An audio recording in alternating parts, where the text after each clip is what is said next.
Olá! Chegamos ao segundo vídeo da Semana do Avaliador. É agora que eu vou te mostrar o passo a passo para avaliar corretamente o paciente com fibromialgia. Você sabia que 75% dos diagnósticos de fibromialgia estão errados? É isso mesmo, 3 a cada 4 diagnósticos de fibromialgia estão errados. Vamos falar sobre isso neste vídeo de hoje. Se você assistiu ao primeiro vídeo, já me conhece um pouco mais e sabe como o estudo da dor entrou na minha vida e acabou se tornando a minha especialidade como fisioterapeuta. Caso você esteja chegando agora e está me assistindo pela primeira vez, eu sou Arthur Padão, fisioterapeuta, clínico e estudioso dos fenômenos que provocam dor nas pessoas, das dores mais simples às mais complexas. Esse é o segundo vídeo de uma série de vídeos que dolorosamente chamei de Semana do Avaliador. Uma semana dedicada especialmente aos profissionais que, de uma vez por todas, querem ter melhores ferramentas para definir com segurança o tratamento mais indicado para o seu paciente com dor, sem que você patine no diagnóstico, sem ter que encaminhar para outro colega sem necessidade e, principalmente, sem ter que pedir um excesso de exames de imagem para entender o motivo das dores do seu paciente. No primeiro vídeo dessa semana eu contei e mostrei com pesquisas reconhecidas como o universo do tratamento da dor é gigantesco e por que a nossa profissão será cada vez mais importante na história da humanidade. Te mostrei 2 casos de pacientes com dores lombares e como uma avaliação mal feita pode determinar o futuro do tratamento e da vida do paciente. Eu também falei sobre os principais elementos de uma avaliação correta, embasada em métodos mensuráveis, de maneira quantitativa e qualitativa. Eu também dei 2 exemplos de questionários de avaliação que eu utilizo na minha prática do dia a dia para avaliação de pacientes com dor lombar e quais os fatores indispensáveis para uma boa avaliação. Bom, tudo isso foi só na primeira aula. Antes de continuar com o assunto desta aula, eu quero te falar 2 coisas. A primeira, eu quero te agradecer muito por todas as mensagens no primeiro vídeo. Eu fico muito orgulhoso em saber que existe uma comunidade de fisioterapeutas interessados em entender melhor como as dores dos seus pacientes funcionam e lhes prejudicam o dia a dia. Nós só temos a ganhar. O segundo doloroso recado é que se você ainda não viu a primeira aula, vai lá no primeiro vídeo aqui e fica lá em cima e assiste antes de continuar a assistir esta aula. Eu quero te mostrar uma linha de raciocínio. Quero que você acompanhe tudo passo a passo. O meu objetivo para a aula de hoje é que você aplique no seu consultório os métodos de avaliação para identificar o paciente com fibromialgia. E no final desta semana você terá ferramentas para que você se sinta mais seguro ao avaliar seu paciente com dor.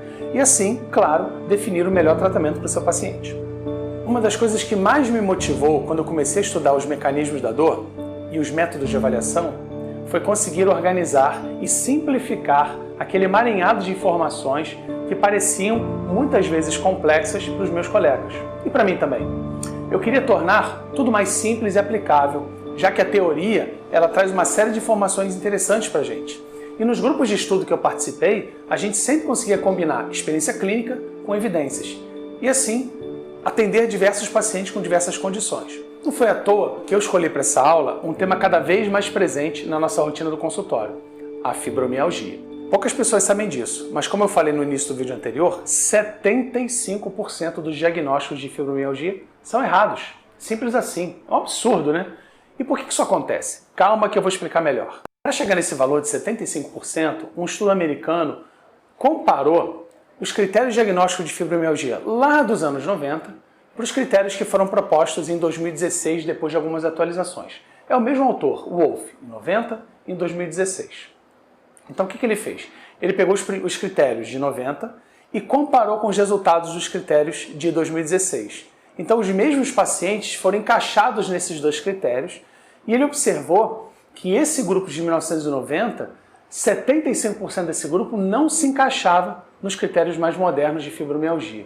Cara, 75% é muita gente. Então a cada 100 pacientes com fibromialgia que você vê na sua prática, 75%, em teoria pelo menos, não tem o diagnóstico de fibromialgia, mas são tratados como se tivessem fibromialgia. E eu já falei várias vezes aqui para vocês, se o diagnóstico está errado, a escolha do tratamento provavelmente vai estar errada. Então, essa discrepância tão grande, ela é real e ela gera um impacto muito importante em diversos países, inclusive aqui no Brasil, onde a gente tem uma prevalência de fibromialgia de 2 a 4% da população brasileira. Agora imagina se esse 2 a 4% da população brasileira tivesse 75% de diagnósticos errados. Então tem muita gente mal assistida no sistema de saúde. Quando eu me vi diante dessa informação, eu percebi que só tinha 2 caminhos a seguir. Primeiro, simplesmente culpar os profissionais pelos erros diagnósticos e continuar o que eu estou fazendo no meu dia a dia, na prática do meu consultório, tentando fazer o que melhor eu posso fazer. Ou o segundo caminho, que é o caminho real, que realmente me importa, que é encontrar uma maneira melhor de divulgar essa informação para o máximo de pessoas possíveis, já que justamente os profissionais precisam ser alertados que o equívoco do diagnóstico de fibromialgia pode ser um problema no futuro, inclusive. E eu resolvi compartilhar o que eu aprendi por esses anos todos, tentando fazer um pouco a diferença no cenário tenebroso que são de diagnósticos errados. A gente sabe, isso é verdade no sistema de saúde. Se você considerar que eu conseguia contribuir com a minha prática clínica, que eu te ajudei de alguma forma, eu já fico dolorosamente feliz. Você já faz parte de um grupo seleto de profissionais que está comprometido em ser um profissional melhor e, desta forma, conseguir atrair cada vez mais pacientes com dor. E eu estou aqui para te ajudar nisso, pode contar comigo. E eu falo isso porque eu sou muito grato também e continuo aprendendo com os outros profissionais que eu tanto admiro. Pode anotar. Se você não segue, pode começar a seguir duas feras da fisioterapia. Uma que é o Léo Costa, lá de São Paulo, e o Rodrigo Andrade, que é de Campinas. Ambos têm perfis no Instagram e são super acessíveis. Então, uma das dúvidas mais frequentes que os colegas fisioterapeutas me perguntam em relação à fibromialgia, sabendo que a fibromialgia é um problema complexo, que tem um impacto forte no mundo todo, o paciente fica incapacitado, com dores super relevantes, é o seguinte: cara, recebi um paciente desse, o que eu faço com ele? Qual é a minha proposta? Como eu avalio? Como eu escolho abordagens para esse paciente? Mesmo sabendo que existem algumas recomendações, o que eu faço? Então eu já te digo antemão, cara, você precisa fazer uma boa avaliação inicial. Se você não tiver uma boa avaliação inicial, mesmo que você saiba que existem diretrizes recomendadas para fibromialgia, provavelmente você não vai conseguir aplicar essas recomendações da diretriz no seu paciente diagnosticado com fibromialgia. A avaliação da fibro começa inicialmente para que o clínico observe se o paciente se encaixa nos critérios de 2016. É importante que o clínico identifique inicialmente se o paciente tem ou não tem diagnóstico de fibromialgia, ou seja, ele se encaixa nos critérios ou não. Então, lembrando dos critérios, a gente preenche dois questionários, que é a escala de gravidade dos sintomas e o índice de dor generalizado. Se ele tiver uma pontuação mínima e preencher dores em 4/5 de áreas do corpo, ele preenche já um dos critérios. O segundo é saber se o paciente mantém esses sintomas persistentes ao longo do tempo, ao longo de pelo menos 3 meses. E o terceiro critério, que ele pode ter outros diagnósticos associados à fibromialgia, que lá em 2010 isso era um critério de exclusão. Ele não poderia ter um outro diagnóstico, como uma doença reumática, depressão, que isso poderia alterar o diagnóstico de fibromialgia. Eu vou deixar um link aqui para que vocês acessem aonde estão esses critérios, que é no site do Colégio Americano de Reumatologia. Bom, seu paciente se encaixa nos critérios de fibro. E aí o que eu vou fazer de avaliação? Bom, a avaliação corriqueira da fisioterapia, ela inclui a coleta de dados sobre a história do paciente, os sintomas dolorosos, a identificação de uma série de critérios como a presença dos critérios de 2016 e principalmente entender o impacto funcional e as alterações na funcionalidade geral do paciente advindas da fibromialgia. A gente sabe que o paciente diagnosticado com fibromialgia tem outros sintomas além da queixa dolorosa generalizada. Ele também tem problemas do sono, depressão, fadiga crônica, sintomas gastrointestinais, uma série de complicações que muitas vezes têm a ver com hipersensibilidade não musculoesquelética, problemas de detecção de estímulos que são hipersensíveis, como barulho, luz, cheiro do ambiente, estímulo mecânico, elétrico no corpo. E todo esse pacotão de informações que afeta a funcionalidade, eu preciso avaliar na minha rotina para poder entender qual o impacto funcional que a fibromialgia tem na vida do paciente. Eu também posso usar uma escala, que é o FIC, que é uma escala de fibromialgia, falando da função em relação à atividade do dia a dia. Tem o FIC reduzido e o FIC completo, onde eu preciso aplicar esse questionário para eu também entender um pouco desse universo funcional alterado, que faz parte das perguntas que o questionário tem para ajudar o clínico. Às vezes você não lembra de todas as perguntas e você pode lançar mão de um questionário validado como o FIC. E aí você vai para o exame físico, justamente para entender qual o impacto de todas essas informações na movimentação, nas posturas, no corpo do paciente. E eu vou dizer para vocês, a maioria dos pacientes que eu atendi com fibromialgia tinha um exame musculoesquelético geral normal. Normal, galera. E aí você pensa assim, cara, o que esse cara tem? Já que ele tem um exame normal. Ele tem força normal, amplitude normal, às vezes tem diminuição da resistência muscular, às vezes tem ponto gatilho, mas não é uma coisa tão corriqueira assim. Mas ele tinha algumas características que fazem parte do exame físico que a gente negligencia no exame musculoesquelético. Não é a palpação, não é tocar na pele, é saber escolher determinados estímulos que podem envolver o toque ou simplesmente encostar uma pinça, encostar uma agulha ou um pincel e saber interpretar os resultados relacionados à sensibilidade. Aí você começa a entrar num universo de exame físico chamado somatosensorial. Esse universo somatosensorial, ele inclui principalmente examinar as sensibilidades do paciente. E a gente sabe que na fibromialgia as sensibilidades tendem a ser aumentadas, a gente chama isso de hiperestesia. E esses aumentos de sensibilidade normalmente são generalizados, então, do fio de cabelo à unha do pé. Isso não é normal, isso não tem nada a ver com o sistema musculoesquelético. E a gente pode lançar mão de diversos testes que nos ajudam a identificar essas alterações de sensibilidade. Um outro teste somatosensorial que eu recomendo que vocês aprendam a fazer é um teste chamado modulação por dor condicionada, que a gente testa a capacidade analgésica do sistema nervoso do paciente para aumentar a analgesia quando você provoca o estímulo doloroso. Também conhecido esse teste como dor que alivia dor, ou seja, você provoca a dor para testar a resposta analgésica do paciente. E na fibromialgia, já se sabe que a resposta analgésica do paciente é deficitária. Então eu tendo a encontrar um teste alterado nos pacientes com fibromialgia.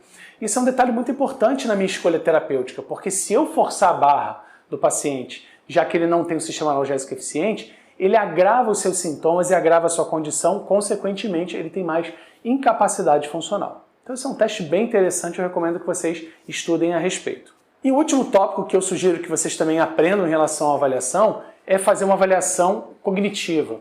Ou seja, a gente sabe que pacientes com dores crônicas têm déficits cognitivos e, não diferente na fibromialgia, o déficit cognitivo faz parte do diagnóstico do critério clínico. Então, eu posso lançar mão de testes cognitivos para saber se o paciente ele consegue acertar ou não esses testes e se ele tiver algum déficit cognitivo relevante, isso pode fazer parte do seu diagnóstico de fibromialgia e talvez eu tenha que encaminhar o paciente a um profissional adequado, como na saúde mental. Então eu falei de algumas possibilidades de testes que são agregados ao exame musculoesquelético, que por muitas vezes é super normal, digamos assim. Então eu comentei do exame somatosensorial e comentei também da escolha de testes cognitivos para o paciente com fibromialgia. Vou contar uma história para vocês de um paciente que eu acompanhei, diagnosticado corretamente com fibromialgia, para saber como é que foi o desempenho dele, a evolução dele ao longo do tempo de acompanhamento.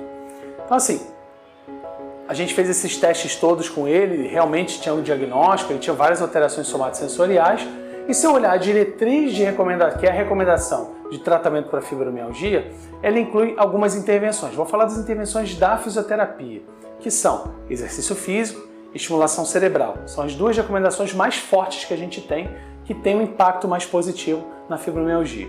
Resumindo, nível A de recomendação do Boletim Escolar Científico. Então eu pude acompanhar esses pacientes fazendo estimulação cerebral e propondo uma dose de exercício para que ele possa realizar, que é a recomendação. Só que na primeira semana de tratamento o paciente piorou muito. Por quê? Porque a escolha da dose em relação ao exercício é muito individual. Eu posso pegar a recomendação dizendo que eu tenho que aplicar uma dose moderada e intensa no paciente. Mas se o paciente mal tem capacidade funcional, tem fadiga, como é que eu vou chegar na dose moderada?